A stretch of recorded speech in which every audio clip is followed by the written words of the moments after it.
लोकाभिरामं रणरंगधीरं राजीवनेत्रं रघुवंशनाथं कारुण्यरूपं करुणाकरं तं श्रीरामचन्द्रं शरणं प्रपद्ये। मनोजवं मारुततुल्यवेगं जितेन्द्रियं बुद्धिमतां वरिष्ठं वातात्मजं वानरयोधमुख्यं श्रीरामदूतं शरणं शरणं प्रपद्ये। श्रीरामदूतं शरणं प्रपद्ये। श्यावर रामचंद्र भगवान की जय की जय। की जय। महापति महादेव की जय। श्री राम।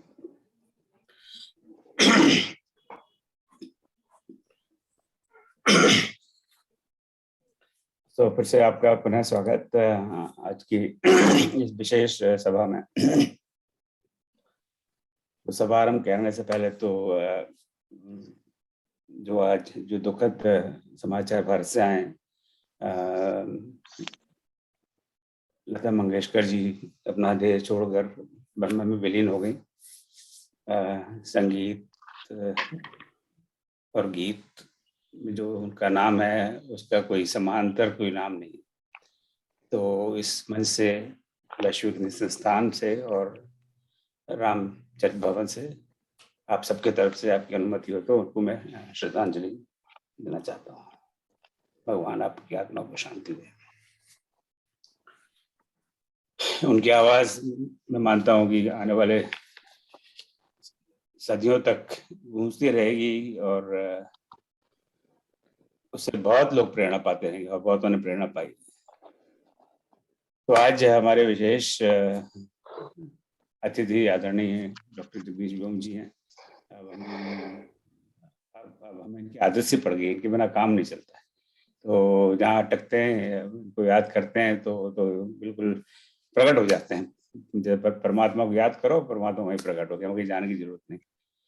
तो अब इनका मैं क्या विशेष परिचय हूँ आप सब जानते हैं, तो पर छोटा मोटा बता देता हूँ। आप जानते हैं ये हिंदी साहित्य में इनका बड़ा नाम है, हिंदी कविता का बड़ा काम है। और अभी हाइकू में तो, हिंदी हाइकू में तो सर्वश्रेष्ठ सर्वोपरि हैं। अभी हाइकू का एक बहुत बड़ा संकलन प्रकाशित हो रहा है और यूँ कहना चाहिए हो चुका है। अब बस उसकी कॉपियाँ प्रिंटिंग प्रेस में से प्रिंट होकर आ रही हैं और थोड़े बहुत दिनों में जो लेना चाहते हैं उनको सबको मिल जाएगी। सो आज की सभा का हेतु है कि जो हम राम काव्य पीयूष जिस पुस्तक के प्रकाशन की अभिलाषा है, जिसमें उसके संपादक मंडल के कई संपादक यहाँ पर अभी हैं, अबा करी जी हैं, मधु गोविल जी हैं, और मैं बोल रहा हूँ तो किसी को तो सबको करा। तो अब इनसे हम सीखना चाहते हैं कि इस राम का हाइकू होस्टिम में राम हाइकू पीयूष के लिए किस हाइकू को किस तरह से लिखना चाहिए, क्या सावधानी बरतनी चाहिए, हाइकू क्या है। पिछले सप्ताह एक प्रश्न आया कि हाइकू है क्या, ये विधा है या कविता है या छंद है, और तो इन सारी बातों पर प्रकाश डालेंगे। तो मैं ज्यादा समय न लेते हुए आदरणीय डॉक्टर ब्योम जी को आमंत्रित करता हूँ वो मंच संभालें, अपनी बात कहें, और आपके जो भी प्रश्न हो, ये बड़ा अच्छा अवसर है इनसे प्रश्न पूछने का। तो सारे प्रश्नों का समाधान आज होगा। तो इन्हीं शब्दों के साथ डॉक्टर साहब पुनः आपका स्वागत, आप पधारें। जय श्री राम, प्रणाम करता हूँ। और आप? जय राम, नमस्कार सभी को। आज आपने शुरू में जो नाम ले ही लिया, लता जी आज चली गई हैं, तो थोड़ा सा पूरे देश भर में, देश में क्या पूरे दुनिया भर में थोड़ा अलग तरह का माहौल है। हाइकू और राम,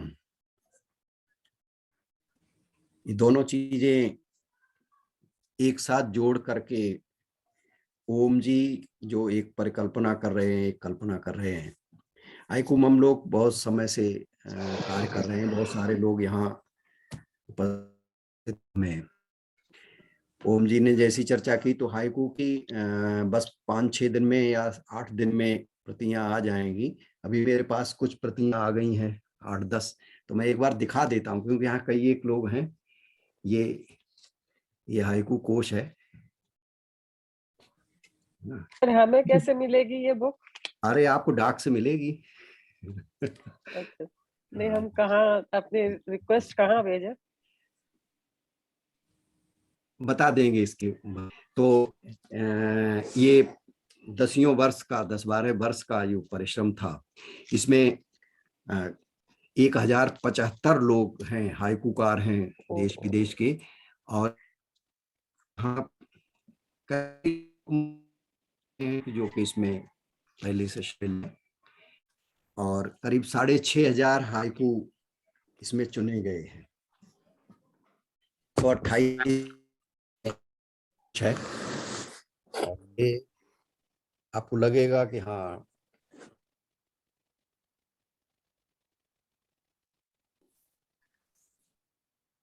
यही, क्योंकि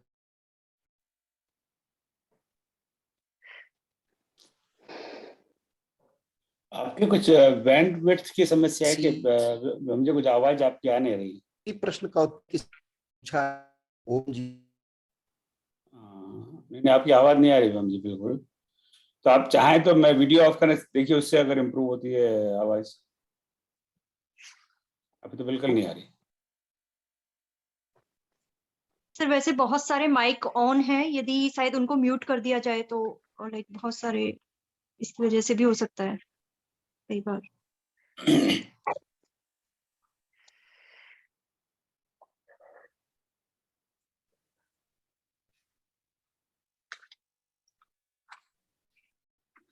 कई बार ये तकनीकी समस्या मेरे ख्याल से दोबारा जुड़ने लग रहा है।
जी पता नहीं कैसे डिस्कनेक्ट हो गया था।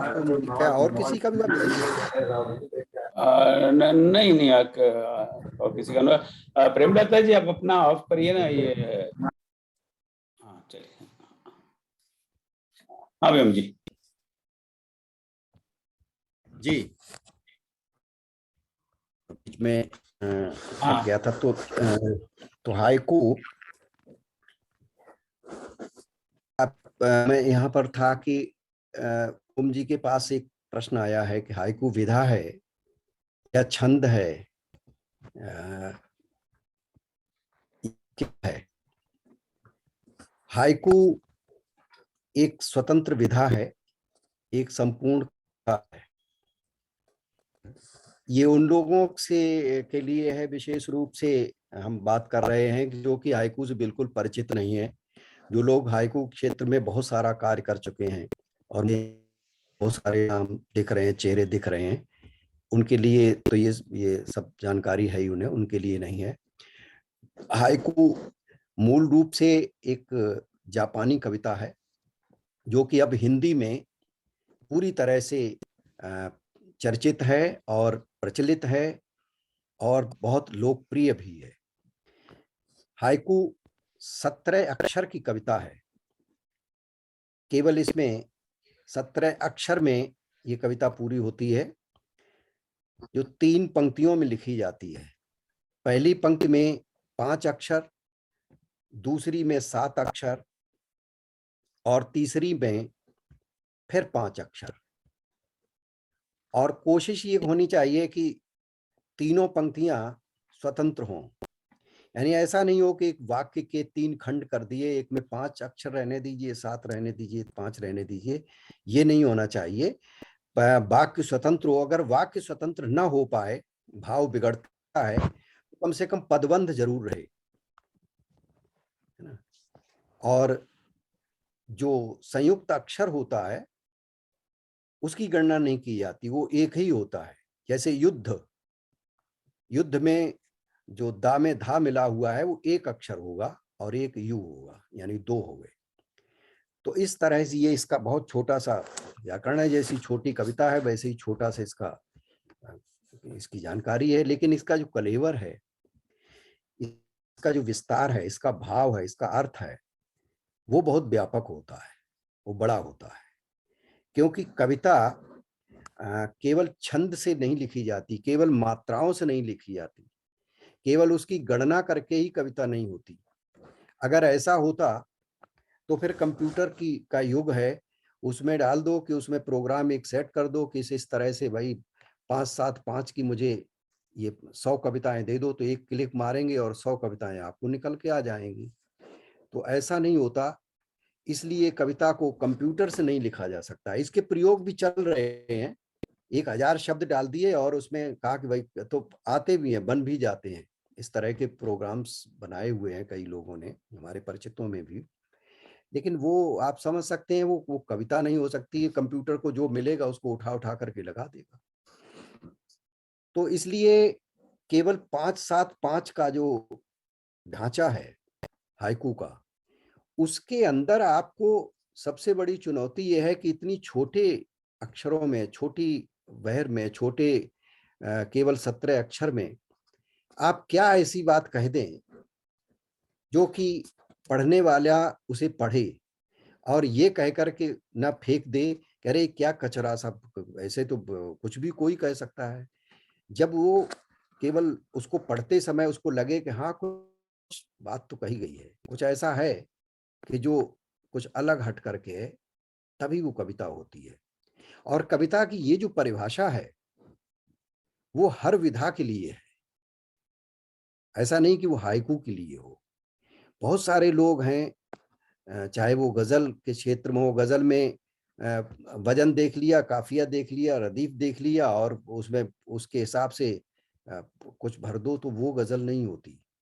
ना वो दोहा होता, ना वो चौपाई होती, और न कोई और विधा, कोई छंद है वो भी नहीं होता, जब तक उसमें कुछ खास बात ना हो, कुछ महत्वपूर्ण चीज ना हो।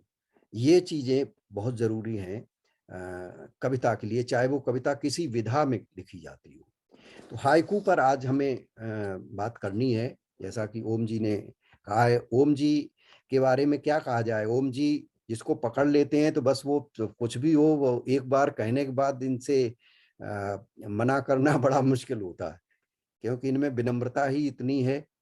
और केवल विनम्रता नहीं है, आप लोग जो जानते हैं इनके साथ कार्य कर रहे हैं उनकी मैं बात नहीं कर रहा हूं, लेकिन बहुत सारे कुछ लोग ऐसे होंगे कि जो ओम जी को बहुत गहराई से नहीं जानते। मैं भी नहीं जानता, मैं भी उतना ही जानता हूं। लेकिन इन्होंने एक पुस्तक मेरे पास अभी भिजवाई। ये पुस्तक है श्री रामचरितमानस शब्द अनुकर्मण का। इसको मैंने जब पढ़ा, आप लोगों में से भी कुछ ने तो देखी होगी, इसको जब मैंने पढ़ा तो मुझे लगा कि ये तो मतलब बहुत बड़ा काम है। इसमें क्या है, A4 साइज में ये छपी हुई है, बहुत ही सुंदर गेटअप में है। इसमें रामचरितमानस में जितने शब्दों का प्रयोग हुआ, सारे के सारे इन्होंने कौन सा शब्द किस चौपाई में, किस दोहे में, किस कांड में प्रयुक्त हुआ है, वो सारा का सारा इसमें सूची बनाई हुई है।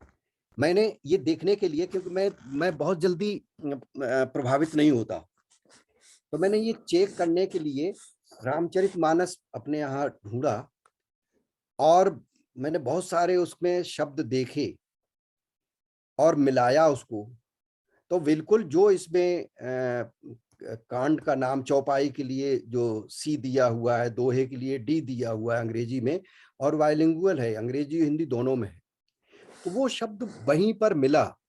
इवन उसमें अगर अनुस्वार लगा है तो अनुस्वार उसमें इस पुस्तक में लगा हुआ है, उसमें अगर अनुनासिक लगा है तो अनुनासिक लगा हुआ है। मैंने ये कई चीजें चेक की, उसके बाद में बात बता रहा हूँ। तो ये एक बड़ा महत्वपूर्ण काम है। हालांकि ये जो इस तरह का कार्य है, यह केवल शोधार्थियों के मतलब का काम है, या कोई बहुत मानस का अध्ययन कर रहा है तो उसके लिए। जैसे एक शब्द आया है, जोंक शब्द आया है, तो वो 2 बार केवल आया है मानस में, मैंने इसमें देखा, और मैंने उसको ढूंढा तो वो 2 ही बार। अब जैसे राम शब्द है, वो 1100 कितने बार आया है। तो ये सारी चीजें इन्होंने इसमें, ये शोध इनकी पूरी टीम रही होगी, मैं ये नहीं कह रहा हूँ, लेकिन ये एक महत्वपूर्ण कार्य है। तो इस तरह के कार्य ओम जी कर रहे हैं और ये बहुत महत्वपूर्ण कार्य हैं। अगर आपको कभी अवसर मिले तो जरूर इसको देखिएगा। अब इन्होंने जो दूसरा एक बीड़ा उठाया है, बीड़ा उठाना एक मुहावरा है, और वो है कि राम कथा को हाइकू में लिखने का। शुरू में इन्होंने जब कहा तो मैंने 1-2 बार ये भी कहा कि ऐसा कहाँ संभव होगा। अभी भी मुझे पूरी तरह से विश्वास नहीं हो रहा है कि अच्छे हाइकू इस पर मिल सकेंगे। मैं तो, उसका मतलब ये नहीं कि मैं हतोत्साहित कर रहा हूं, लेकिन ये एक बड़ी चुनौती है, क्योंकि एक तरफ आपको हाइकू में कविता लाना है और दूसरी तरफ आपको एक विषय दे दिया गया, और वो विषय तो खैर ऐसा व्यापक है कि राम कथा कोई 100-200 साल की कथा नहीं है। वाल्मीकि जी ने जब राम कथा लिखी, वाल्मीकि रामायण को पहली व्यवस्थित रामायण कहा जाता है, लिखित। लेकिन लिखित से पहले उसका रूप 5-6 हजार वर्ष तक चलता रहा लोक में। लिखित नहीं था, मौखिक चलता रहा, क्योंकि तमाम लोकगीत ऐसे हैं जो कि रामायण से बहुत पहले के हैं और वो कंठानुकंठ आज भी चले आ रहे हैं। और ये संभव होता है कि जब कोई कथा कोई किसी महानायक की जब लोक में चलती है, उसी को आगे चल करके कोई न कोई ऐसा व्यक्तित्व पैदा होता है, ओम जी के शब्दों में कहें तो राम की कृपा से, तो वो उसको व्यवस्थित करता है। और फिर चूंकि काव्य जो होता है या महाकाव्य होता है, वो केवल इतिहास नहीं होता, वो अपने समय का दर्पण होता है। तो वो जो एक कथा या कोई भी जो कथा वस्तु ली जाती है, उसको समय के ढांचे में ढालना पड़ता है, और उसके माध्यम से हम अपने समाज का चित्रण करते हैं और एक दिशा निर्देश भी देते हैं आगे की पीढ़ियों को, तभी वो काव्य महाकाव्य बनता है। तो ये छोटी सी हाइकू और राम कथा के बारे में अगर इसको जोड़ के देखा जाए, तो राम कथा भी उस दिन भी काफी लंबी चर्चा हुई थी। तो राम कथा भी करीब 150-200 रामायणें तो लिखी गई, उसके अलावा फुटकर जो लिखी गई वो अलग बात है। कम से कम 20 राम कथा पे लिखी हुई रामायण तो मेरे पास होंगी। अध्यात्म रामायण है, कृत्तिवास रामायण है, और बहुत सारी रामायण। कुछ ऐसी हैं जो कि हम नहीं पढ़ सकते उन भाषाओं को, लेकिन उनकी समीक्षा और वो तो देख सकते हैं।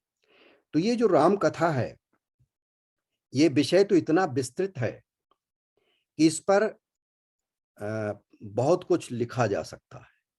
तो इसलिए अगर हाइकू पर ओम जी ने ये एक प्रस्ताव बनाया है, एक चर्चा की है, तो आप लोग अगर चाहें तो उस पर हाइकू लिख सकते हैं। हाइकू आए भी हैं। यहाँ हमारे दो बड़े ही कर्मठ हाइकूकार बैठे हुए हैं, एक आवा खरे हैं और मधु गोयल हैं। ओम जी ने जब पूछा तो हमने कहा भाई इनको थोड़ा थोड़ा काम दे सकते, क्योंकि ये लोगों को मैं इनके प्रशंसा करना चाहूंगा कि इनको जो भी हाइकू के बारे में काम दिया तो तुरंत करके, अपना काम छोड़ करके शायद करके और तुरंत देते हैं। या किसी, तो ये एक लगन होती है और एक आपके प्रति सम्मान की भावना भी होती है।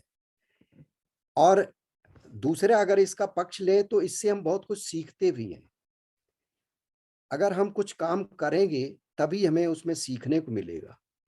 मैंने भी लोगों को बता बता करके केवल उन्हीं को बताने का काम नहीं किया, मैंने उससे बहुत कुछ सीखा है।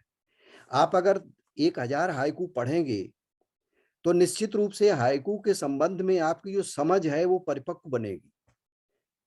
आप कविताओं को अगर हाथ से लिखेंगे तो निश्चित रूप से आपको बहुत सारे शब्द, बहुत सारे अक्षर, बहुत सारी वर्तनी की अशुद्धियां, ये सारी चीजें आपको अपनी भी ठीक करने का अवसर मिलेगा और वो पता नहीं आपको कहाँ काम आए। तो इसलिए अगर आप राम कथा पर हाइकू लिखेंगे तो इस बहाने से 2 काम होंगे। एक तो आप हाइकू को समझेंगे, दूसरा आप राम कथा को फिर से पढ़ेंगे।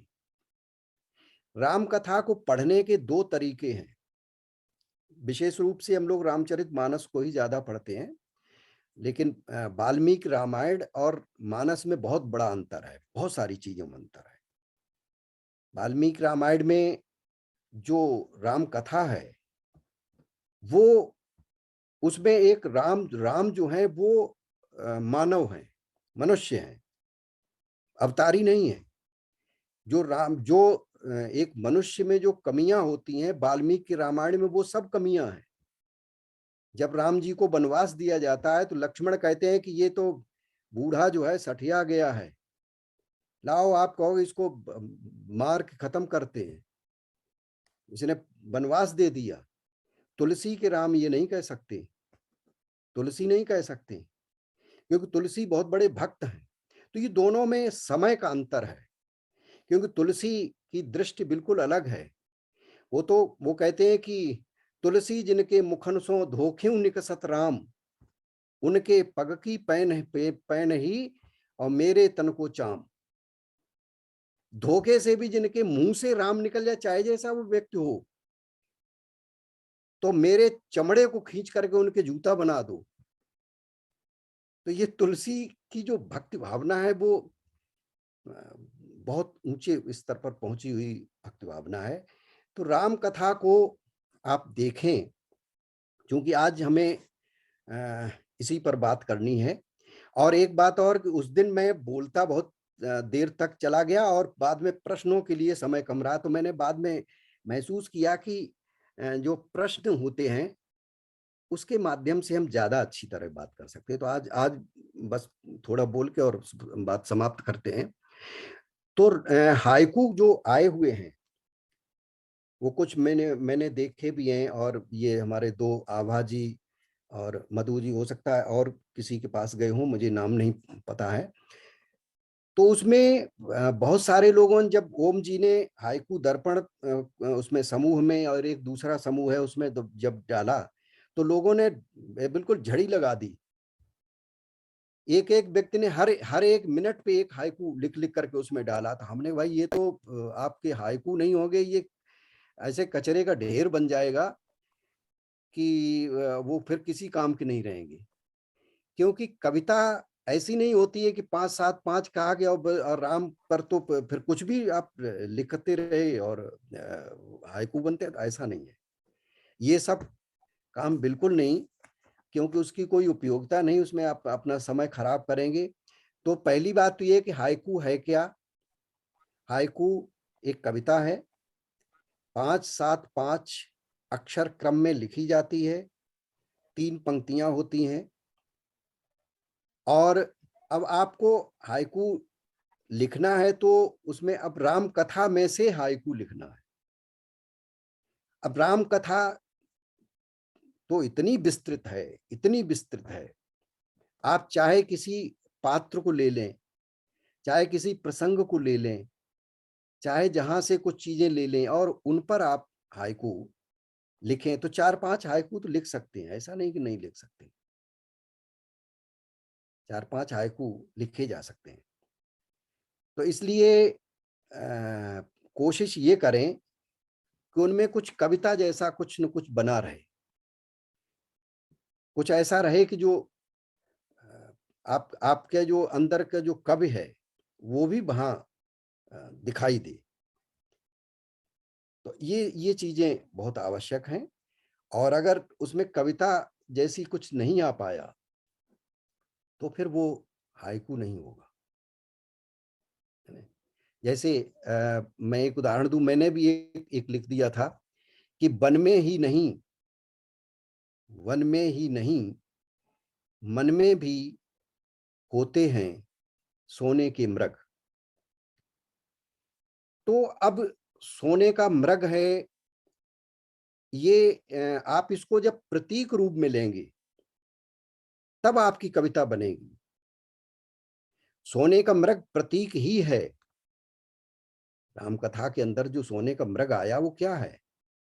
आप उसे दूसरे रूप में देखें तो कोई सोने का मृग तो होता नहीं जंगल में, लेकिन आप इसके प्रतीक रूप को देखें तो सोने का मृग यानी जो अर्थ है उसके पीछे दुनिया भागी फिर रही है और उसके पीछे भागने से पता नहीं क्या क्या होता है, लोग किन किन विपत्तियों में फंसते हैं। तो ये सारी चीजें ऐसे आपको बहुत सारे प्रसंग मिलेंगे जिनको आप हाइकू में बांध सकते हैं। और इसके लिए जरूरी है कि पहले आप उस मानस को या राम कथा को कहीं ना कहीं जहां से भी आप पढ़ सकते हैं उसमें पढ़ें, और जो आपको अच्छे लगते हैं, जो प्रसंग आपको अच्छे लगते हैं उन्हें आप नोट कर लें। उनको नोट करने के बाद फिर आप हाइकू लिखें। तो जिन प्रसंग, मान लो आपने 20-25 प्रसंग से कहीं से नोट किए, उनमें से आपके 5-6-7 अच्छे हाइकू बन जाएंगे। आप 10 हाइकू लिखेंगे उसमें 5-6 शायद। ओम जी कितने हाइकू ले रहे हैं सर?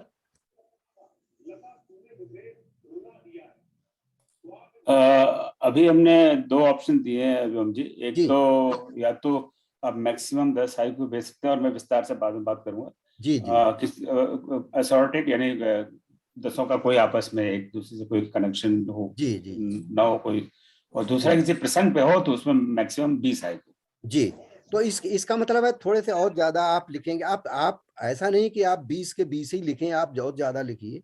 उसमें से जो कुछ अच्छे होंगे कुछ तो छटनी में निकाल देंगे, क्योंकि इनकी पास जो एक टीम है जो हाइकू को देख रही है वो अपने हिसाब से देखेंगे। और ओम जी ने बड़ा उसमें स्पष्ट सा कर रखा है, किसी का हाइकू भेजते हैं तो उसमें नाम नहीं होता हाइकूकार का, तो ये अच्छी बात है। नहीं तो कई बार ये होता है अच्छा उसका हाइकू है तो भाई चलो थोड़ा सा हल्का छोड़ दो। ये बहुत अच्छी बात है, किसी का भी हो किसी को मालूम ही नहीं पड़ेगा। तो इसलिए हाइकू क्या है, उसमें केवल ढांचे नहीं रखें, और राम कथा में से आप पहले प्रसंग निकालें और उन प्रसंगों पर कहीं से भी उस पर आप हाइकू लिखें, और कोशिश ये करें कि उस हाइकू में कविता जैसा कुछ हो। ये बहुत जरूरी है। तो मुझे लगता है कि आज इतनी बात बहुत है, और अब हम आज के सत्र में कुछ प्रश्न लिए जाएं। ओम जी जी प्रश्न जी, बहुत हाँ, ले बहुत बहुत धन्यवाद जी इस भूमिका के लिए और बहुत इम्पोर्टेंट जानकारी देने के लिए। तो पहले मैं 2 मिनट लेता हूँ जी जी जी हाइकू पीयूष के बारे में। तो बिल्कुल। इसमें हमारे मेरे साथ 6 हमारे मित्र हैं जो हाइकू के विद्वान हैं, और वो इस संपादक मंडल में तो 7 लोगों का संपादक मंडल है। तो इसमें से 3 अभी उपस्थित हैं इस सभा में, अवा खरे जी हैं, आप मधु गोयल जी हैं, जिनको आप देख रहे हैं मेरे स्क्रीन पे सबसे ऊपर की लाइन में राइट में 2 हैं, पर हो सकता है आपकी स्क्रीन में कहीं और दिखाई दे रहा हूँ। इसके अलावा अलका प्रमोद जी हैं, और उनका नाम है पर वो भी प्रकट नहीं हो रही। इनके अलावा जो अभी आज यहाँ दिखाई नहीं दे रहे मुझे, वो हैं शैल अग्रवाल, वो यूके में है, चित्रा गुप्ता सिंगापुर में है, और विनीता मिश्रा लखनऊ में है। तो उनका सबका मैं आभार प्रकट करता हूँ। सारा काम तो यही कर रहे हैं जैसे आपको पता ही है। तो इसकी प्रोसेस ये है कि 2 तरह से, जैसे भी जो मुझे पूछ रहे थे तो वही मैं उत्तर दे रहा था। या तो आप मैक्सिमम अधिक से अधिक 10 हाइकू, एक दूसरे कोई संबंध ना हो जरूरी नहीं, भेज सकते हैं। उसको हम एक उसके लिए फॉर्म बनाया, फॉर्म ए। और या फिर आप कोई प्रसंग चुने आपका जो आपको अच्छा लगे, जैसे धनुष भंग है, या राम सीता विवाह है, या लंका दहन है, जो भी आपको पसंद है। और उसमें मैक्सिमम 20 हाइकू में भेजें। और उसके बाद में रिव्यू प्रोसेस से उसमें भी मैंने थोड़ा सा उल्लेख किया। जब मेरे पास जब आते हैं तो नेचुरली इसमें आपका नाम होता है, और होना भी चाहिए, नहीं मुझे क्या पता पड़ेगा किसका है। तो आपने भेजा हाइकू और उसमें आपका नाम है और क्रमांक नंबर दिया हुआ है आपको। फिर वो उसको नाम को मैं निकाल देता हूँ, और फिर बाद में जो जो बिना नाम का एनोनिमस, वो मैं रैंडमली इन 6 संपादकों में से 2 को भेजता हूँ। तो उन्हें कोई पता नहीं कि किसका है। कई बार मैंने अपना भी भेजा हुआ है और उन्होंने रिजेक्ट भी कर दिया है, तो मुझे पता लगता है मैं किस पानी में हूँ। नहीं हो चुका है ये नहीं तो अब मैं अपना नाम लिखूंगा तो कहाँ मना करेंगे। तो रैंडमली, और इनका भी, संपादकों का भी संपादकों बाकी को हो जाता है, तो इनका खुद का रिजेक्ट हो जाता है। तो ये एक सीखने वाली प्रक्रिया है, और इसको हम एकेडमिक जर्नल्स में प्रयोग करते हैं। और जो यहाँ पर लिस्ट, पता नहीं ये भारत में सिस्टम यूज होता है कि नहीं, इसको डबल ब्लाइंड रिव्यू करते हैं। डबल ब्लाइंड रिव्यू मतलब कि ना तो लेखक को पता है कि कौन जांच रहा है, न जांचने वालों को पता है कि किसका है। जब 2 का रिपोर्ट जब मुझे मिल जाती है तो ABCD रैंक करते हैं कि A excellent, B good, C average and D poor.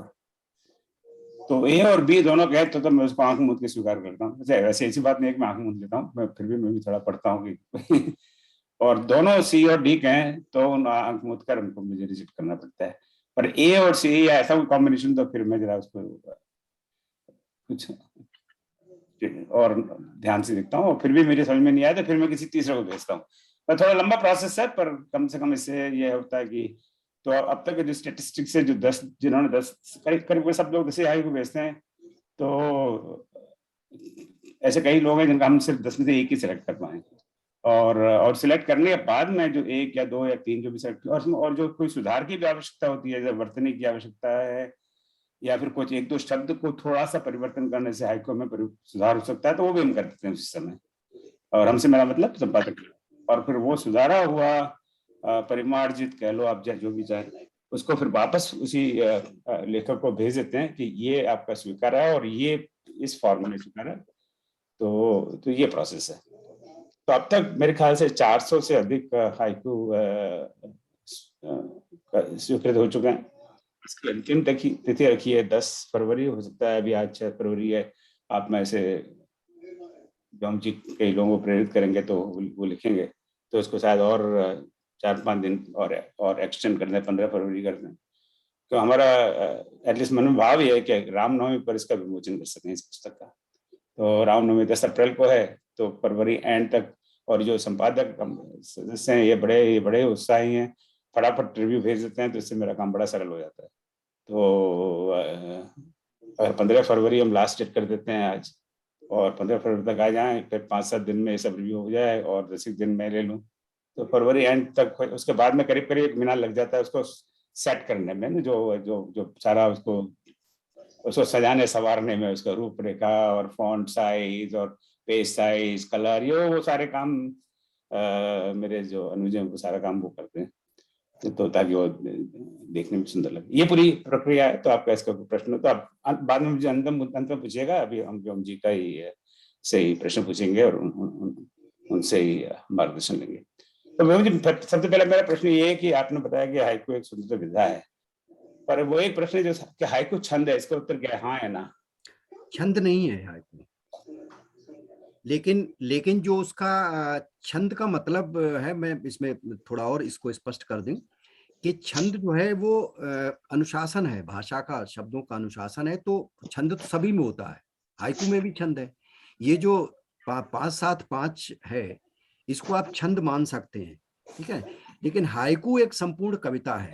इसको दो तरह से लोग प्रयोग करते हैं। एक, कुछ लोग ऐसे हैं जो कि हाइकू को छंद मान करके और उसमें यानी 5-7-5 में कुछ भी लिखते चले जाते हैं, तो वो छंद रूप हुआ। अगर आप हाइकू को छंद मानेंगे तो फिर तो आपको कुछ सोचना नहीं है, फिर तो आप सुबह से शाम तक कुछ भी लिख ले।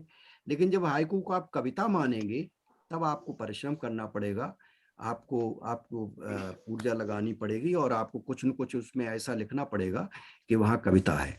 तो हाइकू को कविता माने, छंद नहीं। छंद तो उसका इसलिए कि इतने में आपको बांधना है। तो ये इसके बारे में उत्तर है।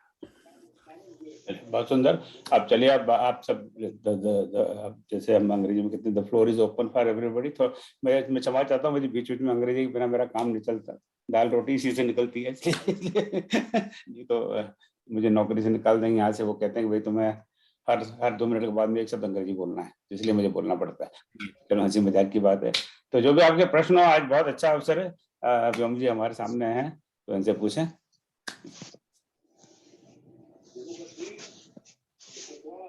मेरा एक प्रश्न था। हाँ जी, पूछिए। सर, ये इसमें अवधी भाषा के शब्द कई बार आ जाते हैं, तो वो क्या चल सकते हैं? जैसे कहत, राम, खात, जात, कहें, इस हाँ, तरह के शब्दों का प्रयोग किया जा सकता है। देखिए, अवधि के जो या और बोलियों के शब्द हैं उसमें भी कोई दिक्कत नहीं है, लेकिन जो दूसरे भाषाओं के लोग हैं वो उसको समझ लें, ऐसा होना चाहिए। उसमें जानबूझ कर, क्योंकि खड़ी बोली में जब हम लिख रहे हैं, एक मानक रूप में लिख रहे हैं, तो कहीं अगर शब्द आ जाता है तो कोई दिक्कत नहीं है, लेकिन उसको कोशिश करें कि उसका मानक रूप ही उसमें लिखें। सर, वही हो रहा है कि जो है ना, पढ़ने में खिचड़ी भाषा जो वो अच्छी नहीं लग रही है। जी जी, बिल्कुल। अगर आपके हाइकू में अगर 3 शब्द अवधि के हैं और एक खड़ी बोली का हो जाएगा, हाँ, तो फिर वो गड़बड़ लगेगा, अच्छा और नहीं लग रहा। अच्छा नहीं लगेगा। ऐसा लग रहा है कि वो 5-7-5 में बांधने के चक्कर में वो नहीं, कर दे रहे हैं। वो नहीं होता। लेकिन कहीं ऐसी अगर बहुत विवशता हो तो फिर कर सकते हैं। कई बार ऐसा होता है कि कोई उसका वैकल्पिक शब्द नहीं मिलता है और हमें उसको 2 अक्षरों का लेना है, 3 का है, तो वो कहीं कहीं ऐसा कर देते हैं। हमने उस दिन भी कहा था कि निरंकुशः कवया, तो तब वो कभी उसका प्रयोग कर लेता है, लेकिन शब्द ऐसा हो कि वो खड़ी बोली के साथ में घुल मिल जाए। तो हाँ, नहीं, जिसका इसका एक उदाहरण है, जैसे पर, उसकी जगह पे। हाँ, राइट। तो वो स्वीकृत होगा या नहीं होगा? पर की जगह पे कर दिया, स्वीकृत होगा। मैं पे पर, वो ठीक है, अधिकरण वाचक है, वो कारक है, वो स्वीकृत है। लेकिन कोशिश ये करें कि पंक्ति के अंत में ना हो। अंत में अगर होगा तो फिर थोड़ी सी वो ऐसा लगेगा कि वाक्य को तोड़ करके बनाया गया। बीच में कर दीजिए। तो कविता में आप क्रियाकर्ता आगे पीछे कर देंगे और वाक्य अगर ठीक अर्थ दे रहा है तो वो चलता है। कविता में कर सकते, गद्य में नहीं कर सकते। सर, एक इसमें मेरा एक मान्यता है जो मैं समझ पाता हूँ जी, कि हम किसी भी भाषा में, जैसे आपने बोला कि खड़ी बोली में अगर हम इसको लिख रहे हैं तो उसमें जो एक व्यवस्था है सर, वो अगर बनी रहे तो मेरे ख्याल से वो ज्यादा दूर तक, ज्यादा लोगों तक जाएगी, अगर व्यवस्थित रूप में लिखेंगे। अगर हम बचेंगे अवधी भाषा के शब्दों से या किसी अन्य बोलियों के शब्दों से, तो मेरे ख्याल से ये श्रेय स्थिति होगी। बिल्कुल, आप सही कह रहे हैं। वही मैं कह रहा हूँ कि अगर आप इसको केवल एक अवध प्रांत का या अवधि का ही होता तो ठीक था।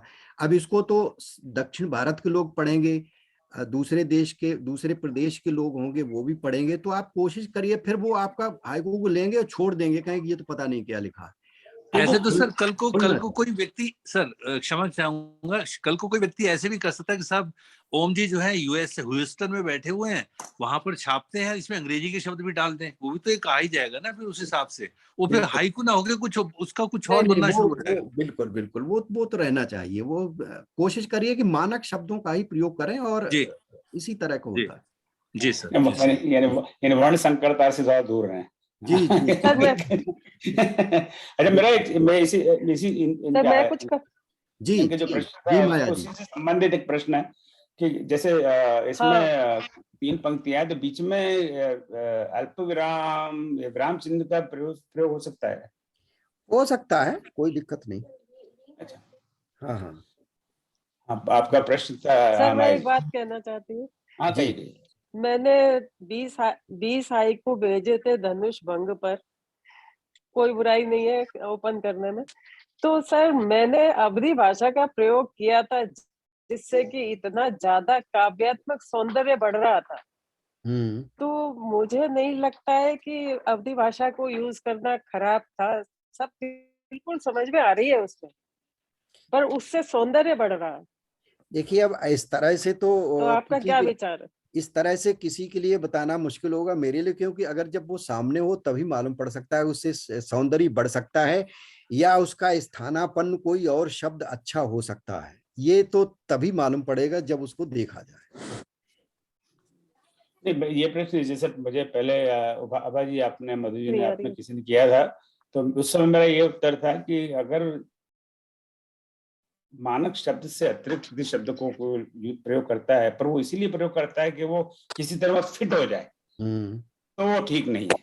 पर वो इस तरह प्रयोग करता है कि उससे उसे सौंदर्य बढ़ता है, तो कोई दिक्कत नहीं। मेरा ये व्यू था। मैं तो कोई आप विद्वान है, आपके जो विचार हैं वो हमें सर माथे पर हैं। तो अगर वो जबरदस्ती हम उसको फिट कर रहे हैं कि भाई 5-7-5 बैठ नहीं रहा, और यहाँ तो हिंदी का कोई जो शब्द है उसे तो बनेगा ही नहीं, तो मैं जबरदस्ती इसको फिट कर देता हूँ। जैसे कि आपको कार में 4 टायर है, एक ही साइज के होने चाहिए। अभी इमरजेंसी में आप भले वो स्टेपनी वाला छोटा टायर डाल दो, पर तो इमरजेंसी वाली बात है। रूटीन में तो उसी साइज का टायर होना चाहिए ना। तो यहाँ पे कौन सी इमरजेंसी हो रही है? अगर आप उसका शब्द नहीं मिल रहा है और जबरदस्ती उसको डाल रहे हो, तो वो तो कार आउट ऑफ बैलेंस हो जाएगी। ये मेरी सोच थी। देखिए, हिंदी जो है या कोई भी भाषा, जब वो मानक भाषा बनती है या कोई भाषा होती है, तो वो उसके जो शब्द होते हैं, उसमें प्रचलित शब्द होते हैं, वो केवल उसी भाषा के नहीं होते हैं, तमाम भाषाओं से आते हैं। अब जैसे अगर हिंदी को ले, हिंदी में, क्योंकि मैं अभी कन्नौजी कोश भी 1 घंटे पहले ही मैंने बंद किया है कंप्यूटर को, तो मैं उसको तैयार कर रहा हूँ। ये भी कई कई वर्ष से, दसियों साल से चल रहा है। तो अब उसमें तुर्की के शब्द हैं हिंदी में, तमिल तेलुगु से आए हुए शब्द हैं, अंग्रेजी के तमाम शब्द हैं हिंदी में, फारसी के हैं, अरबी के हैं। अब बोलियों के तो हैं ही हैं, लेकिन अब उसमें ये देखना है कि वो शब्द यहाँ आकर के कितने घिस-बज गए हैं, कितने प्रचलित हैं, कितने लोग, बहुत सारे ऐसे शब्द हैं जिनको 5-7-8 भाषाभाषी बड़े आराम से समझ सकते हैं। तो ऐसे शब्दों का प्रयोग करने में दिक्कत नहीं होती है। लेकिन अगर कोई ठेठ अवधि का शब्द है, कोई ठेठ ब्रज का शब्द है, या उसके परसर्ग चिन्ह है, अगर आप परसर्ग चिन्ह खड़ी बोली के बीच में किसी बोली का डालेंगे, तो वो थोड़ा अटपटा सा लगेगा, अजीब सा लगेगा, क्योंकि भाषा परसर्ग चिन्हों से ही पहचानी जाती है, विभक्ति चिन्हों से ही पहचानी जाती है। शब्द तो चल जाते हैं, शब्द की दिक्कत नहीं है। उसी में अगर आप अवधि का विभक्ति चिन्ह लगा देंगे, जैसे उदाहरण के लिए कह दें, जैसे खाना खाब। अब खाना तो समझ में आ रहा है, ये खाब क्या है? नहीं वो तो गलत है। अवधि में आएंगे तो खाब है, भोजपुरी में जाएंगे तो खाना खाइल, ब्रज में जाएंगे तो खाना खाए हो, कन्नौजी में पहुंच जाएंगे खाना खाए। अब खाना तो वही बना रहा, उसके परसर्ग चिन्ह बदल गए तो भाषा बदल गई। तो ये चीजें आपको देखनी पड़ेगी कि वो शब्द लोग समझ पाते हैं कि नहीं समझ पाते हैं। ये पारासर जी ने अभी वो सही कहा कि दूसरे लोग भी समझें, लेकिन उसमें कोई ऐसा भी नहीं है, कोई ऐसा शब्द है जो कि हम समझते हैं कि जो बहुभाषी शब्द है, बहुत सारे जगह वो प्रचलित है, उसको लोग समझ लेते हैं, तो आप उसका प्रयोग कर दें, कोई दिक्कत नहीं है। लेकिन अगर आप खड़ी बोली में भी हाइकू लिखेंगे तो मुझे नहीं लगता है कि वहां कहीं शब्दों की कमी है। हाइकू कोश में देखा है कि इसमें 6,500 सब उसके खड़ी बोली के ही शब्द हैं और खड़ी बोली में कोई दिक्कत नहीं होती है। फिर भी आप इस बोली में भी तो बोलियों से ही तो शब्द आए हैं, इसलिए वो कोई समस्या मुझे लगता होनी नहीं चाहिए। जी आभा जी आप कुछ पूछ रही थी, आप म्यूट हैं, अनम्यूट कर लीजिए। हाँ जी। सर ये बात हम कहना चाह रहे थे कि जैसे अभी आपने खाना खाब वाला एग्जाम्पल दिया है, तो रिजेक्ट वहीं पे हुआ है, दो लिखा है, जैसे किसी हाइकू में दोनों लिखा जा सकता है, बिल्कुल तो वहां पे दो वो दिमाग में चूंकि रामायण का चल रहा है, हाँ। रामायण से ले रहे, मानस का चल रहा है, तो वहां का एक शब्द ले लिया। नहीं, अगर दो लिखा है तो दो की जगह दोनों शब्द हैं तो वो दोनों होना चाहिए। जी बिल्कुल, बस इसीलिए और उसको रिजेक्ट करा।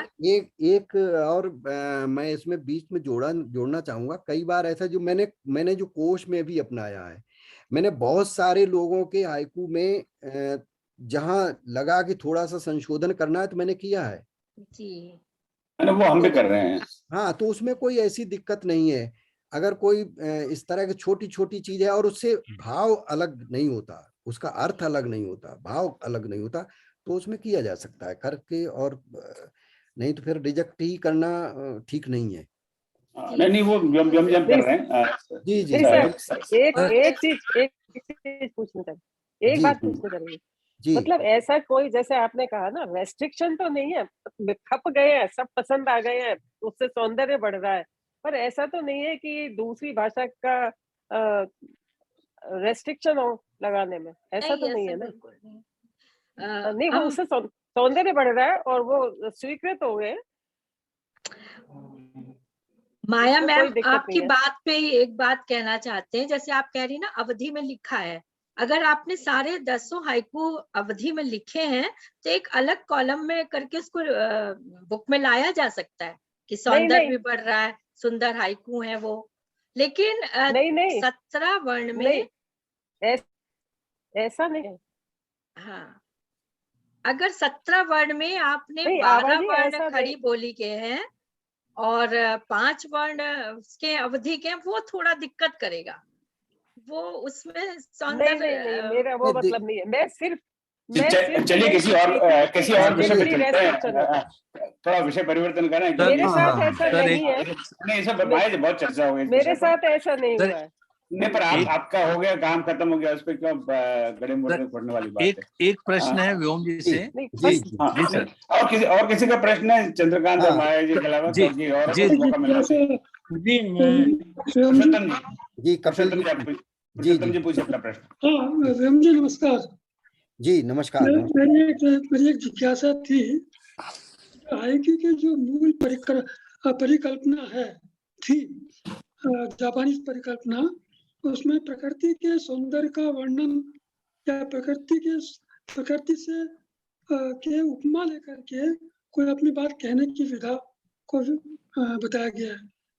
तो क्या किसी भी हाइकू में वो प्रकृति से उपमा लेकर के अपनी बात कहना ठीक है आदर्श हाइकू के लिए, या प्रकृति की उपमा को छोड़ करके साधारण बात भी की जा सकती है? पुरुषोत्तम जी, तो जहाँ तक मैं देखता हूँ, जहाँ तक मुझे लगता है कि जो उसकी जो बासु साहब ने जो कहा था, तो वो जैन प्रिंसिपल के हिसाब से वो एक प्रिंसिपल लेके चले हैं, सिद्धांत, कि प्रकृति में के माध्यम कैसे आपकी जो क्षणिक आपकी जो अनुभूति होती है और जो कि पूर्ण अनुभूति होती है, उसको 17 शब्दों में डालना है। तो अगर मैं अक्सर हाइकू पढ़ता हूँ तो उसमें मैं देखता हूँ कि प्रकृति की उपमा का तो कहीं उपयोग ही नहीं किया गया है, बात अपनी कही जा रही है। तो क्या ये आदर्श हाइकू के लिए ये जरूरी है या ऐसे हाइकू भी स्वीकार है? देखिए, कुछ आपने कहा था वो तो शुरू में थोड़ा सा शायद मुझे सुनाई नहीं दिया। आप देखिए, जो जापान में जो वाशो साहब ने कहा, या जापान में जो हाइकू जिस तरह लिखे जाते हैं, हिंदी में हाइकू का नाम लिया गया है वहां से, उसकी बिल्कुल नकल नहीं हमें करनी है, और कोई होता भी नहीं है, ठीक है ना। क्योंकि जापान में अब नहीं है, पहले ये था कि पहले वहां प्रकृति का कोई न कोई ऋतु संबंधी ऋतुसूचक शब्द आना भी बहुत आवश्यक था। जी जी तो उनके अपने नियम हैं। हमारे हर भाषा की अपनी एक मर्यादा होती है, अपनी एक सीमाएं होती हैं हर भाषा की। हिंदी की अपनी सीमाएं हैं। तो हिंदी ने वहां से नाम तो लिया, लेकिन हिंदी कविता की जो परंपरा है उसी के अनुरूप हाइकू भी चलेगा, उसी के अनुरूप हाइकू भी रहता है कि मानवीय संवेदनाओं से, जो प्रतीकों से, बिंबों से, चाहे वो प्रकृति के हों या दूसरे हों, क्योंकि हमारे यहाँ कविता में बहुत सारी चीजें हैं। व्यंग को भी हमने अलग विधा नहीं बनाया है, व्यंग भी हमारी कविता है, एक ही उसमें है। तो हाइकू में अगर व्यंग आता है तो जापान में तो उसको सेनर्यू कहते हैं, हास्य जी व्यंग को। जी हाँ, नहीं है हमारे यहाँ। अगर वो सच में व्यंग्यात्मक बात कही गई तो वो भी हाइकू है। तो इसमें किसी तरह का भ्रम नहीं होना चाहिए। प्रकृति का चित्रण करना या प्रकृति का आना ही हाइकू नहीं है। उस माध्यम से अगर कुछ मानवीय संवेदनाओं को, मानवीय भावनाओं को उकेरा जा रहा है, कुछ ऐसी बात कही जा रही, वो सब हाइकू है। तो यही मुझे संदेह था कि मैंने कुछ हाइकू लिखे, उसमें प्रकृति की उपमा नहीं आ रही। वैसे मुझे अपने मतलब क्योंकि मेरी रचना मुझे तो पसंद आती है, तो लेकिन मुझे यही मतलब दिक्कत है कि इसको माना जाएगा नहीं माना जाएगा। बिल्कुल माना जाएगा, लेकिन वो हाइकू हो। आप कुछ मुझे भी भेजिए तो मैं भी एक अनुमति मैं आपको एक छोटा सा सुना दूं, अगर आपकी अनुमति हो जी तो फिर आप बताएं कि इसको हाइकू माना जाएगा कि नहीं माना जाएगा। जी। जैसे मैंने लिखा, मन का कोना, हाँ मन का कोना वहां बैठ के सोचना जी। मन का कोना वहां बैठ के सोचना, हाँ कौन अपना। हाँ, ये ठीक है, लेकिन जो वहां बैठ के सोचना, वहां से आपका वाक्य टूट गया, तो उसको अगर थोड़ा सा टूट गया, क्योंकि वहां वो मिश्र वाक्य का एक अंश हो गया, तो थोड़ा सा अगर उसको कर ले, बहुत बढ़िया हाइकू है। चलिए, बहुत धन्यवाद आपके पुरुषोत्तम जब प्रश्न का। और आप किसी मित्र का प्रश्न जिन्होंने पूछना चाहते हो और अभी तक ना पूछा हो? कपिल जी, कपिल भार्गव जी पूछिए। आदरणीय सभी विद्वज्जनों को मेरा प्रणाम। मैं डॉक्टर कपिल भार्गव भोपाल से बोल रहा हूँ। और सबसे पहले मैं सभी टीम को साधुवाद देना चाहूंगा कि राम की धनुष की प्रत्यंचा की टंकार बूस्टन तक आपने पहुंचाई है, उसके लिए सभी बहुत बहुत अभिनंदन के पात्र हैं आप सभी। और मैं इस कड़ी से जुड़ा आदरणीय ओम जी के माध्यम से, तो सीधा प्रश्न मेरा वहीं पर रहेगा क्योंकि अभी प्रकाशन होने वाला है। तो दो पंक्तियां लिखी हैं कि कौन था वह पथिक जो हो वियोगी कह गया, और राम के जीवन की जो सारी कथा यूं कह गया। हाँ, अगर उस क्रौंच का वध आदि कभी ना देख पाते, और शास्त्र विद हैं कह गए रामायण कभी तब लिख न पाते। वह कभी जो भाव में बहता नहीं था, निज कलम से एक भी दृष्टांत जो कहता नहीं था, वह एक घटना उन्हें अमरत्व देने थी चली। त्रेता में जन्मे राम की वह भव्यता कहने चली। राम की सारी कथा निज भाव से जो लिख दिए, एक घटना ने कवि को युग समर्पित थे किए। उस हृदय में उठ रहे भावों के पीछे कौन था, अवसाद था वह द्वंद्व था, उस क्रौंच का ही दर्द था। तो मैं निवेदन करना चाहूंगा, क्या यह पंक्तियां हाइक्यू से संबंध होंगी अथवा उस प्रकाशन में जुड़ने लायक हैं क्या? नहीं, I'm sorry, मैं क्षमा चाहता हूँ आपसे। आप किसका हाइकू से क्या संबंध है? बहुत सुंदर कविता है, पर आप हाइकू नहीं है। हाइकू अब क्योंकि ये बहुत अच्छी कविता है आपकी, बढ़िया है, लेकिन चूंकि ये यहाँ बात चल रही है हाइकू की, तो हाइकू में आप लिखेंगे तभी जुड़ेगी, नहीं तो नहीं जुड़ेगी, नहीं जुड़ पाएगी, है ना। हाँ, तो आप अगर है तो इसको आप हाइकू बांधिए, इसमें 5-7 हाइकू बहुत अच्छे बन जाएंगे जी, और उसको आप भेजिए। ये कविता आप स्वतंत्र रहने दीजिए, ये अच्छी कविता है, बहुत बढ़िया। ये तो स्वतंत्र एक पुस्तक कविता संग्रह छाप रहा हूँ। बहुत अच्छी बात है। हाइकू आप लिखें तो जरूर भेजें जी। और कोई जी? नमस्कार ओम जी, मैं नेदरलैंड से ममता बोल रही हूँ। माफ कीजिए, वीडियो कहीं बाहर होने की वजह से ऑन नहीं कर रहे हैं। नहीं, कोई बात नहीं। तो ओम जी नमस्कार, एंड गुरु जी आपको भी बहुत बहुत नमस्कार ये हाइकू की कार्यशाला के लिए। तो एक बहुत बेसिक सा क्वेश्चन है, शायद शुरुआती दौर में हाइकू लिखना है इसलिए ये थोड़ा सा आपको अपरिपक्व भी लग सकता है। कई बार ऐसा होता है कि हमें लगता है कि हमने बहुत अच्छा हाइकू लिख लिया और बड़ा अच्छा भाव आ गया, सब आ गया, और जब उसको डालते हैं तो गुरुजी की तरफ से टिप्पणी आती है कि इसमें कविता नहीं है। तो फिर सोच में पड़ जाते हैं, कविता नहीं है तो कविता इसमें कैसे डालें? कविता के लिए तो 17 शब्द बड़े कम है। तो फिर सोचते हैं कि इसको कैसे, मैं बहुत इनका आभार व्यक्त करती हूँ गुरुजी का, व्योम जी का, कि इन्होंने इतना घिस-घिस कर हमको आगे तक पकाया और पहुँचाया है कि अब थोड़ा समझ में आता है, पर अभी भी कहीं बारीक सी एक रेखा है कि कहीं कविता कैसे बनाएँ हाइकू को। तो एक थोड़ा-सा कुछ जादुई मंत्र आप व्योम जी अगर कुछ दें कि ये एक वाक्य है कि ये कविता हो जाएगी तो बड़ा अच्छा हो जाएगा। ममता जी, आप बहुत अच्छे हाइकू लिखती हैं। और देखिए, मैं पूरे जीवन भर एक टीचर रहा हूं। जो टीचर सबसे ज्यादा बच्चों की गालियां खाता है उसी को बच्चे बाद में याद करते हैं, क्योंकि अगर कहीं कुछ कमी रह जाती है तो ये कहने वाले आपको बहुत सारे लोग मिलेंगे। जैसे आप डालेंगे कि वाह, उसमें लिख देंगे वाह।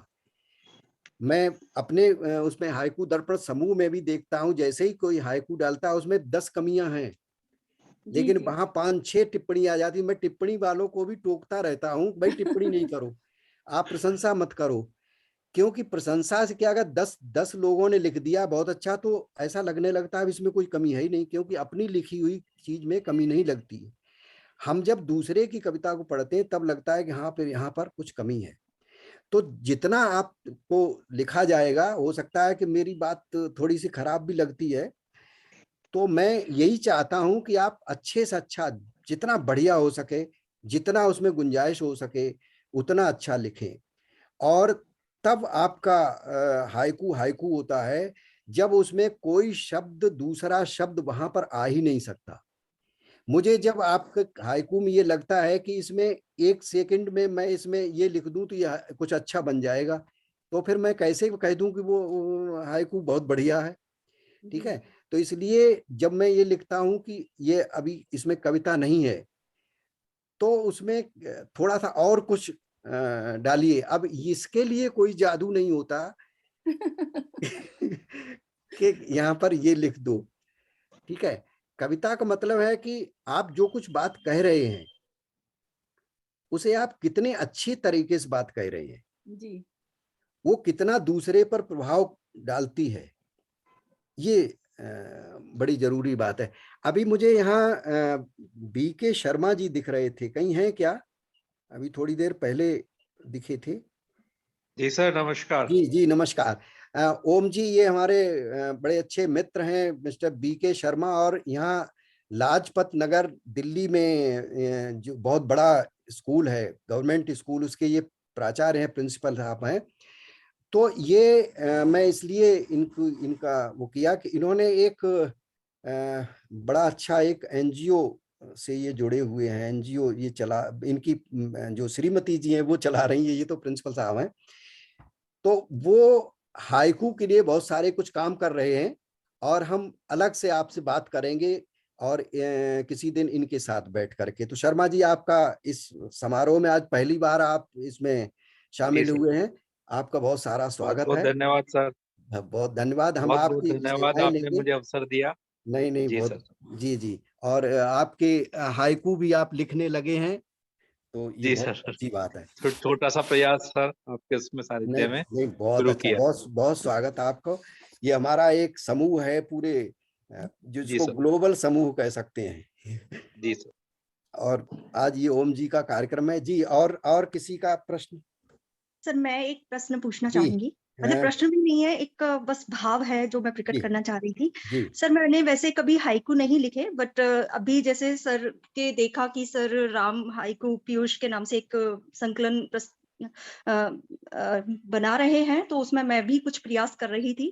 पहले मैंने कुछ हाइकू भेजे थे, लेकिन शायद मैं जस्टिफाई नहीं कर पाई थी उस आर्ट को। लेकिन अभी मैंने कुछ लिखे हैं, क्या मैं, आप बता सकेंगे कि वो सही है, या मतलब थोड़ा सा मुझे गाइडेंस दें कि जैसे मैंने लिखा है, मनोरम है बड़ी ही पावन है श्री राम कथा। तो क्या ये कविता प्लस आप हाइकू दोनों इनको को जस्टिफाई कर रही आप है? इनको अलग से भेजें, तो जी फिर हम लोग बात करेंगे इस पे। जी ठीक है जी ना? अभी जी सर। अभी हम हमारा विचार है कि जो इससे संबंधित जो प्रश्न हैं, जी जी जो सबके काम आ सकें, जी जी उन पर बात कर लें। जी और आप अपने हाइकू भेज दीजिए, ओम जी को भेज दें, वो मेरे पास भेज देंगे, तो मैं भी जी उनको देख लूंगा। ठीक है सर। और मैं आपको स्पष्ट कर दूं जी कि अगर ओम जी का भी हाइकू आएगा अच्छा नहीं होगा तो मैं उसमें लिखूंगा ये हाइकू नहीं है। जी बिल्कुल सर, वही मैं चाह रही थी। एक्चुअली मैंने कभी लिखा नहीं है, हाइकू कभी नहीं लिखे। मैं थोड़ी हाँ बहुत कोई कविता बात लिख नहीं। लेती हूँ कभी कभी। और ये मेरी आदत सी हो गई है, आदत है, लेकिन मुझे लगता है कि ये ठीक है आदत, मेरी आदत नहीं खराब सर, नहीं है। आप इसमें कोई दो जी राय नहीं हाँ, है कि इसमें आप दो ओम जी वो के नहीं है। हाइकू को भी बोल देंगे कि ये अच्छा नहीं है। बिल्कुल बोलूंगा, अगर नहीं अच्छा होगा तो बोलूंगा कि अच्छा नहीं है, तो उसमें कोई दिक्कत नहीं है। तो आशा यही है कि आप इनको भेज दीजिए, ओम जी के उस पर भेज दें, जी और सर। वो मैं भी देख लूंगा उनको, और मैं आपको बताऊंगा कि कहाँ पर क्या गड़बड़ है। जी सर बिल्कुल। और थैंक यू और सर। प्रश्न, कुछ ऐसे प्रश्न आए जो कि सबके काम के हों।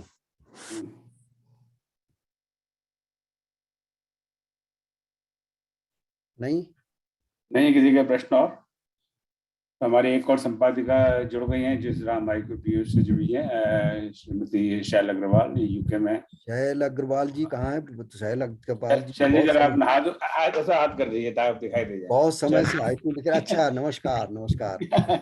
तो बहुत समय से लिख रही हैं, हिंदी की विदुषी है, और इनकी हाँ बिल्कुल पत्रिका है लेखनी यूके में, जो बाइलिंगुअल है, हिंदी और साहित्यकार हैं भाई। हाँ, हिंदी और अंग्रेजी की। जी जी जी जी जी शायद पिछले जो 2-3 पुस्तक आपको भेजी है, कृष्ण का पीयूष, राम का पीयूष, उसमें भी संपादिका रही है शैली। जी जी जी जी मैंने देखा है। तो चलिए, कोई देखिए, फिर अब ये गाड़ी छुट्टी जा रही है, हम अंतर्धान हो जाएंगे, इसके पहले पूछ लें इनसे प्रश्न जो भी रह गए। किसी का कोई प्रश्न, उस दिन प्रश्न रह गए थे, मुझे लगा कि अच्छा किया आपने, ये वो सत्र लंबा होना चाहिए कि इसमें हम लोग आमने सामने। जी निर्मला सिंह जी। हाँ निर्मला जी पूछे निर्मला जी। सर मैं घरेलू महिला हूँ, लेकिन मेरी इच्छा होती है कि मैं भी अगर मंच मिला है तो कुछ लिखूं और कुछ डालूं, लेकिन जानकारी बहुत सीमित है। तो ऐसे साधारण लोगों के लिए भी कुछ होना चाहिए कि उनकी कमियों को बताया जाए कि कैसे मतलब सही काम कर सके। हम सब आपसे ज्यादा साधारण हैं। आप साधारण कह के बहुत ऊंचे चले गए, क्योंकि बड़े असाधारण बात कह रही है जी। अब आप बताएं, आपका प्रश्न क्या है? सर ये कि मैं भी हाइकू लिखती हूँ, लेकिन मेरा करने वाला कोई नहीं है कि बताने वाला कि ये मेरा सही है कि गलत है। मैंने भेजा भी था साइड इसमें व्हाट्सएप पे, लेकिन आया कि ये करेक्ट नहीं पाया गया। तो फिर चाहते हैं कि हाँ मैं कैसे सही लिख सकूं। इसके लिए तो देखिए ऐसा होता है ना कि कोई इसको अब कोई बैठ के यहाँ पर ऑनलाइन तो कोई आपको सिखा नहीं सकता। इसके लिए आप लोकल, आप कहाँ रहते हैं? आप लखनऊ में, तो इतने बड़े बड़े साहित्यकार हैं लखनऊ में, तो लखनऊ में कमी नहीं है, तो उनसे संपर्क लोकल। या आभा जी लखनऊ में, मधु जी लखनऊ में, विनीता जी लखनऊ में, अलका जी लखनऊ में, तो लखनऊ में है। हाँ उनसे संपर्क बनाइए। और वहाँ लखनऊ में अगर आपको कोई नहीं मिला तो कहीं नहीं। हाँ ये लखनऊ के 2 लोग बैठे हुए हैं, मधु गोयल जी और आभा खरे जी। हाँ तो इनसे मिलिए और इनसे सलाह मशवरा करिए, या और एक हम लोगों का एक हाइकू का समूह और है, उसमें हाइकू सीखने वाले ही सब रहते हैं। हमारे 2 समूह हैं, हाइकू दर्पण और एक वो कविता का अभ्यास। तो आभा जी का नंबर आप ले लीजिए, आभा जी या मधु जी का, तो ये आपको उसमें जोड़ देंगे। जी हाँ, आभा जी का नंबर दे दीजिए। हाँ नहीं, वो बाद में दे देंगे। आप इस समूह में जुड़ी हुई हैं तो यहाँ हम भेज देंगे। आप अपना नंबर ओम जी के माध्यम से भेज दीजिए, मैं आपको जोड़ दूंगा उसमें। फिर वहां हम लोग बात कर लेंगे। आपकी जो समस्याएं हैं आप वहां बताएंगे, समझाएंगे। जी धन्यवाद सर। जी निर्मला जी, और आप जरूर लिखें और बहुत अच्छा लिखेंगी आप। ओम जी अगर आपका आज्ञा हो तो नीता शर्मा मेरे साथ हैं, मुझे उड़ान दो के संस्थापिका, वो आपका एक बार स्वागत करना। स्वागत। ये तो नेकी। नमस्कार। नमस्कार नीता जी, कैसे हैं? जी मैं बिल्कुल सही हूँ सर, और मैं आप सभी का अभिनंदन करती हूँ। बहुत स्वागत आपका। इस थैंक यू सर। समूह में हम लोग आपसे, आपके जो बात है तो हम और ओम जी किसी दिन आपसे अलग से बात करेंगे कि आपके पास बहुत सारी योजनाएं हैं, इनके पास बहुत सारी चीजें क्या क्या कर सकते हैं और बहुत सारे काम कर रहे हैं, तो हम उस पर बैठ कर अलग से बात करेंगे। तो आपका बहुत स्वागत। बहुत स्वागत आपका, बहुत बहुत धन्यवाद। आए हैं विशेष जो आप कार्य कर रहे हैं उससे हम लोग भी लाभान्वित होंगे और सब लोग उससे उसका लाभ उठाएंगे। Sure sir, thank you so much, आप सभी का धन्यवाद। जी जी, बहुत बहुत धन्यवाद आपके जुड़ने के लिए श्री शर्मा जी। जी थैंक यू। और कोई प्रश्न ना हो तो फिर समापन करें। मुझे एक सवाल पूछना था। अच्छा जी, गई हाँ गई जी। मैं ये पूछ रही थी व्योम भाई कि कई बार ऐसा होता है कि आप शब्द चयन नहीं करते, वो खुद आ जाते हैं और वो किस भाषा के आ रहे हैं इसका भी आप पे कोई जोर नहीं होता, क्योंकि वो ही सही शब्द होते हैं। तो मन में सभी विद्वत जनों से माफी मांगते हुए अपनी बात रखना चाह रही हूँ कि मुझे लगता है कि किस भाषा के शब्द हैं से ज्यादा जरूरी है कि वो आपकी बात सही तरह से कह पा रहे हैं या नहीं।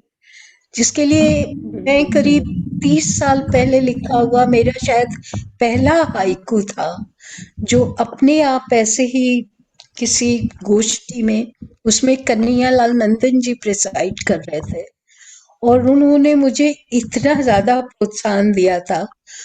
और मैं कहना चाहूंगी कि अगर आप उन्हें शब्दों की प्रणाली पे, कसौटी पे कसिएगा तो वो रिजेक्ट कर दीजिएगा, क्योंकि उसमें अंग्रेजी का भी शब्द था और वो हाइकू था, सेल में बिका वापसी ना गारंटी यह जीवन। तो मुझे लगता है कि सेल के लिए वहां पे आप और कोई शब्द डाल ही नहीं सकते, क्योंकि वो पूरा एक इतिहास है पाश्चात्य सभ्यता का, आज की आधुनिक सभ्यता का। तो अगर हम सिर्फ अवधी, ब्रिज या भारत की बंगाली, पंजाबी, हरियाणवी, जैसे एक फिल्मी गाना है जिसमें मुझे इस समय याद नहीं आ रहा, इब शब्द बार बार उपयुक्त हुआ है खड़ी हिंदी के संग, और वो उस गाने को इतना ज्यादा मधुर बना देता है वो बार बार इब का प्रयोग। तो अगर शब्द अपनी बात कह पा रहा है और ज्यादा ताकत से कह पा रहा है तो मुझे नहीं लगता कि हमें उसे काट के फेंकना चाहिए या उसके पीछे पूरा कोई आईक्यू या किसी की पूरी बात को हम रद्दी की टोकरी में डालें, क्योंकि भाषा तो इस्तेमाल से बनती है। बिल्कुल आप सही कह रही हैं और ऐसा होता भी नहीं है। देखिए इसीलिए कहा जाता है ना, कविता कंप्यूटर से नहीं लिखी जा सकती, क्योंकि वो तो उसमें तो फीड करेंगे। कविता की परिभाषा में भी कविता को नहीं बांधा जा सकता है। कविता के एक ढांचा, एक छंद का तो एक ढांचा होता है। कविता तो जब सामने आती तब मालूम पड़ती है। अगर कोई शब्द इसमें शब्द पात है, यानी उस शब्द की जगह दूसरा शब्द नहीं रखा जा सकता है। अब जैसे आपने अभी ये शैल का वर्णन किया, बिल्कुल बहुत ही अच्छा हाइकू है, और अब इसकी जगह कोई दूसरा शब्द हो सकता है हो आ जाए, लेकिन अभी कोई ऐसा नहीं लग रहा है कि इसकी जगह कोई और शब्द आएगा और ये पूर्ण अर्थ दे रहा है, तो फिर उसमें शब्द बदलने की कोई आवश्यकता नहीं है। भाषा में शब्द इसी तरह से रचते बसते हैं और इसी तरह से उनका प्रयोग होता है। तमाम फारसी अरबी के शब्द हैं, शुरू में लोगों को लगा होगा अच्छा ये अरबी का शब्द है, ये कैसे आ गया, लेकिन वो चलते चलते घिसते घिसते उसमें ऐसा हो गया कि अब मालूम ही नहीं पड़ता। हमारी कमीज है, बटन है, शमीज, फ्रेंच है, बंदूक है, तमंचा है, तौलिया है, ये कहाँ लगते हैं किसी और भाषा के हैं, कहाँ से तुर्की और उन भाषाओं के फारसी के शब्द आ गए हैं। तो जब शब्द घिस जाते हैं, चल जाते हैं, अर्थ देने लगते हैं, तो फिर वो शब्द हर भाषा में चलने लगते हैं। तो ऐसा नहीं है कि इस भाषा का है तो इसलिए काट लिया, ऐसा काटा भी नहीं जाता है, बस बशर्ते कि वो शब्द का प्रयोग सही ढंग से हुआ हो। नहीं, बहुत अच्छा प्रश्न था और आई थिंक उत्तर आपने बहुत संतुष्टि वाला उत्तर दिया है। अभी मैं हमारे पूरे परिवार के लोग भारत में ब्रज में रहते हैं, तो कई लोग ऐसे हैं जो बहुत पढ़े लिखे नहीं है, हमारी उम्र के है, तो 2-4 साल आगे पीछे। तो मुझे बात करो तो बोले ब्रज में आप समझते हैं कैसा बोलते हैं कि अब हवाल वैक्सीन लगवा के आई हूँ, हवाल वैक्सीन लगवा के आई हूँ, वैक्सीन लगवा के आई हूँ। तो वो ये कि मैं टीका लगवा के आई हूँ, वैक्सीन लगवा के आई। अगर कोई कविता में मैं अगर प्रैक्टिकली, मैं तो ये नहीं कहूँगा कि अनपढ़ है, पर बहुत कम पढ़ी लिखी हुई है वो, और ऐसे माहौल में रही हुई है, पर वो वैक्सीन शब्द प्रयोग करती है, टीका का शब्द प्रयोग करती है। तो जब उस लेवल तक ये वैक्सीन शब्द जा चुका है, तो मैं मानता हूँ अगर हिंदी में कोई कविता लिख रहा है वहाँ वैक्सीन शब्द का प्रयोग करता है तो गलत नहीं, क्योंकि वो ओम भाई स्टेशन है, स्टेशन के लिए क्या कहिएगा? बिल्कुल नहीं है, कोई शब्द नहीं, कुछ कहने की जरूरत ही नहीं है, वो जरूरत नहीं है। नहीं ऐसे शब्द है, अब जैसे स्टेशन है या मेज है, भाषा का जो ये इस तरह की चीजें देखते हैं ना, वो पढ़े लिखे लोग देखते हैं। हैं कि जो और चीजें नहीं देखते हैं, वो देखते हैं कि अच्छा इसमें ये सही है कि नहीं है। लेकिन जो भाषा के शब्दों का जो निर्माण करता है, भाषा और बोली 2 चीजें हैं। भाषा में कभी शब्द निर्माण नहीं होते, भाषा में ये ताकत ही नहीं है। ये ताकत है केवल बोली में, क्योंकि बोली के बोलने वाले होते हैं वो डिक्टेटर होते हैं, वो आपकी परवाह नहीं करते हैं। आपके व्याकरण उनके पीछे चलता है, वो व्याकरण के पीछे नहीं चलते। बिहार का व्यक्ति लाइट को अगर लैटिया कहेगा तो लैटिया कहेगा। अब आप ढूंढ लो लैटिया कहाँ से आया, उसको तो लैटिया अच्छा लगता है लैटिया आएगा। तो ये जो शब्द हैं वो उस भाषा का वो डिक्टेटर है। कबीर को इसीलिए कहा जाता है कि वो डिक्टेटर है। कबीर को लगा कि ये शब्द यहाँ आएगा तो आएगा। आप कहें कि ये व्याकरण के हिसाब से 2 मात्रा हो गए, होगी मात्रा तुम्हारी, तुम अपना व्याकरण बदल दो। तो वो जो लेकिन उस शब्द की जो शक्ति है वो दिखनी चाहिए, उसमें ऐसा लगना चाहिए कि हाँ बस ये शब्द आ जाने से इस कविता में बहुत कुछ बात और आ गई, कुछ जान पड़ गई। तो ये चीज होनी चाहिए और ये सब जगह मान्य भी है, ऐसा कुछ नहीं। व्योम सर नमस्कार सर। जी नमस्कार सर। मैं एक बात पूछना चाहती थी कि हमारा अगर कोई भाव है और एक हाइकू में उस भाव को हम पूरा नहीं कर पा रहे हैं, तो क्या उस भाव का कंटिन्यूएशन दूसरे हाइकू में रख सकते हैं क्या? मैं एक आपको 2 पंक्ति सुना रही हूँ, 2 हाइकू सुना रही हूँ, वो सबसे संबंधित बात है ना, इसलिए पूछ रही हूँ। जैसे सौंधी रोटियां पकती तवे पर भूख जगाए, सौंधी रोटियां पकती तवे पर भूख जगाए। अब ये मैं पूरा नहीं कर पाई हूँ, दूसरे हाइकू में इसको पूरा करने का प्रयत्न है। पेट भर के बच्चों का माँ बेचारी भूखी सो जाए। तो मतलब मेरा जो ये भाव था एक हाइकू में पूरा नहीं हो पाया, तो मैंने उसे 2 हाइकू में ले लिया। तो अगर मैं ऐसा करूंगी तो क्या मैं मतलब सही कर रही हूँ, या मुझे एक ही हाइकू में अपने सारे भावों को पूरा करना ही पड़ेगा? देखो इसका सीधा से ये हाइकू मुक्तक है, मुक्तक है। हाँ सर। जैसे दोहा होता है ना मुक्तक। हाँ जी सर। वो एक हाइकू में आपको अपनी बात पूरी करनी होगी, दूसरे हाइकू से इसका कोई संबंध नहीं होगा। ठीक है ना? अच्छा समझ गई। अब रही बात जैसे आपका, मुझे तो ये पूरा ही लग रहा कि उसमें अर्थ पूरा आ रहा है। आप उसको दूसरे को दूसरे तरह से कहिए, और आप अगर इस तरह से कहेंगे तो आप ये मत कहिए कि इसका टुकड़ा रह गया वो मैंने दूसरे में कहा। आप उसको भी पूरा बना लीजिए, इसे भी पूरा बना लीजिए। अच्छा सर। जैसे सौंधी रोटियां पकती तवे पर भूख जगाए, ये अपने आप में संपूर्ण पूरा है। तो हो गया, और क्या इसमें बात हो रही है। अच्छा। अब आगे तो इसमें फिर कुछ भी जोड़ते जाइए तो उसका अंश थोड़ी रहेगा। अच्छा सर। सर बस धन्यवाद, बहुत बहुत धन्यवाद सर, और मंच पर उपस्थित सभी को नमस्कार। जी नमस्कार। और कोई प्रश्न किसी का? हाँ सर। गुरु जी सिर्फ एक छोटा सा प्रश्न जल्दी में चलते से पूछ रही हूँ। ओम जी को लग रहा है सब समाप्त होने वाला है। किधर हैं आप? क्योंकि हाइकू 17 शब्दों में कहा जाता है गुरु जी, किधर मुझे हैं लगता आप? है कि जी आप कौन पूछ रहे हैं? जी मैं ममता। अच्छा अच्छा, ममता जी, हाँ बोले बोले। जी गुरुजी, तो उसमें हाइकू क्योंकि कम शब्दों में हमें कहना है, 17 शब्दों में ही कहना है, तो कई बार ऐसा होता है। शब्द नहीं, अक्षर। हाँ वही अक्षर में कैसा माफ जी, कीजिए, 17 अक्षरों में उसको कहना है। तो हम कभी कभी लगता है कि कोई शब्द जो अक्षरों से मिलकर जो शब्द बनते हैं वो चार कोई ऐसा संकलन हो कि वो बहुत सारे भाव एक साथ दे रहे हो। कभी कभी लगता है कि जैसे 17 ही अक्षर है, तो कुछ ऐसे शब्दों का कहीं संकलन हो कि जो बहुत सारे भाव एक साथ प्रकट करते हो। तो क्या ऐसे कहीं अलग से शब्द होते हैं या हमको हिंदी में से ही छांटने पड़ेंगे कि इन शब्दों को छांट लो?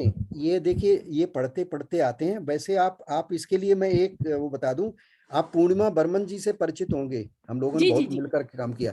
अनुभूति पर एक अभिव्यक्ति पर एक वो है तुकांत कोश करके अभिव्यक्ति, आप ढूंढेंगे अनुभूति अभिव्यक्ति, गूगल पे लिख दीजिए आप तो आपको तो पता ही है, तो और लोगों के लिए मैं बता रहा हूँ। उस पर आप व्यक्ति अनुभूति को देख लीजिए, वहां ऊपर लिखा है तुकांत कोश, उसमें आप क्लिक करेंगे तो आपको एक शब्द के जितने तुकांत हैं, ये केवल हाइकू के लिए नहीं, बहुत सारी चीजों के लिए आपको काम आ सकते हैं। उसमें आपके काम की चीजें हो सकती हैं, उसको भी देख लीजिए, उसमें बढ़िया मिल जाएगा। आभार आभार जी।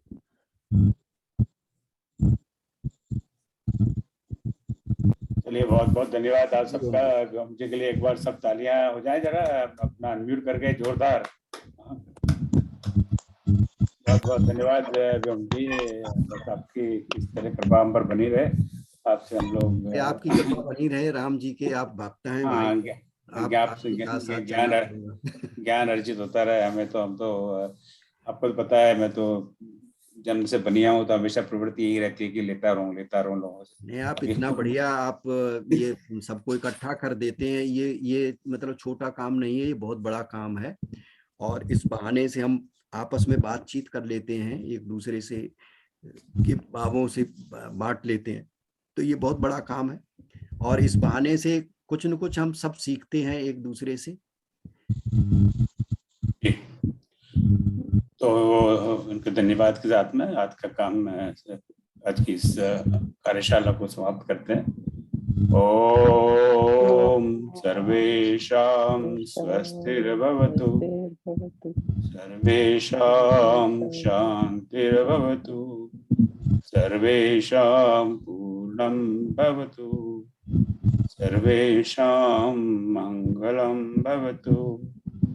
ओम असतो मा सद्गमय, तमसो मा ज्योतिर्गमय, मृत्योर्मामृतगमय। ओम शांति शांति शांति।